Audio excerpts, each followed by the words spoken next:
भगवंताच्या मूर्तीच्या समोर काही फुलं आली बरं का बागेतनं. एक हार गेला देवाच्या गळ्यात आणि त्याच टोपलीतलं एक फुल पडलं देवाच्या पायरीवर.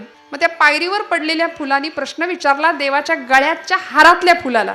म्हणले अरे आपण तर मित्र आहे, म्हणले आपण एकाच मळ्यात फुललो, आपण एकत्रच त्या टोपलीत बसून इकडं आलो आणि तुझं भाग्य केवढं म्हणे, तू तर देवाच्या गळ्यात गेलास आणि मी इथं पायरीवर लोक मला तुडवून जायला लागली.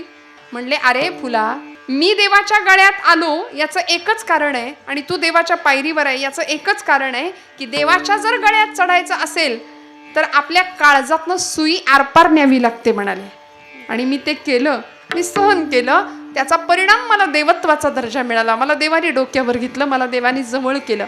परमेश्वराने आपल्याला जवळ घ्यावं असं जर वाटत असेल ना तर थोडंसं आपल्याला लेकरू व्हावं लागेल. काही गोष्टी स्वतःकडे मान्य कराव्या लागतील, सहन करण्याची तयारी ठेवावी लागेल.